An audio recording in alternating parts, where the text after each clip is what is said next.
toimub. Kas kaladel on seal hea olla? Õnneks on selle väljauurimiseks minuga kaasas just vajalikud vahendid.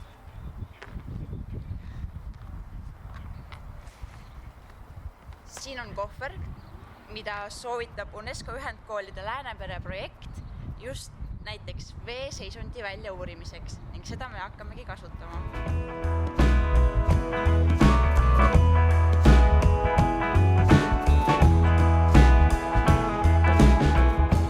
Aga vaatame nüüd siia sisse.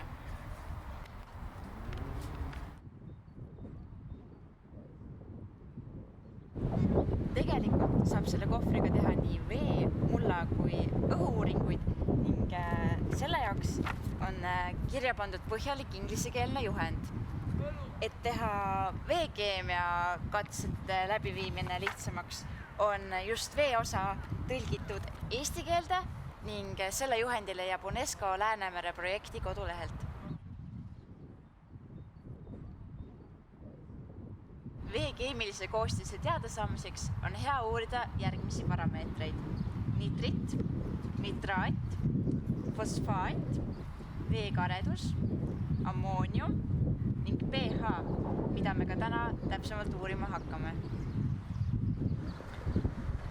Iga parameetri määramiseks on kohvris erinev reagent ning katseks mõeldud katseklaas. pH korral pean kasutama musta kirjaga katseklaasi ning oranži sildiga purki.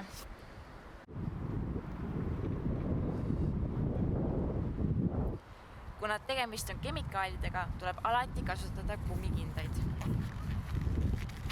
Hakkamegi siis pihta. Punkt 1.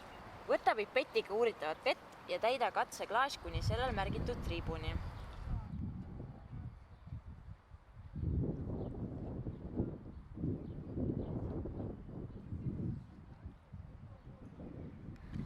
Kui esimene punkt on täidetud, liigume edasi.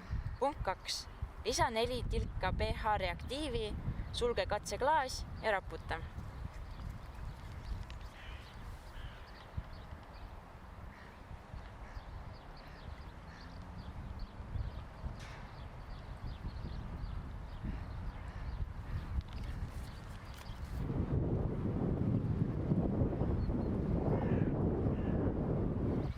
Siit kohvrist leiab ka sellise värvikaardi, mida kasutada erinevate parameetrite arvuliseks määramiseks. Päris 7 see pH ei tundu olevat, ka 6 mitte.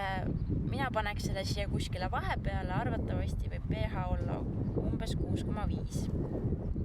Eestis veeproove reguleeriv määrus ütleb, et kõik näitajad alla 6 ja üle 9 on juba halvad. Õnneks sellel korral jääb ema ja näit heasse vahemikku. Katse lõpetamisel kogu kemikaalid kokku purgiga topsi ja vii jäätmejaama. Ja just nii lihtne see vee keemilise koostise määramine ongi. Kõik vajalik on kohvris olemas ja erinevate parameetrite piirmäärad leiab UNESCO Läänemere projekti kodulehelt. Kui katsete tulemusena selgus, et vee näitajad jäävad normi piiresse, siis kalade pärast muretsema ei pea.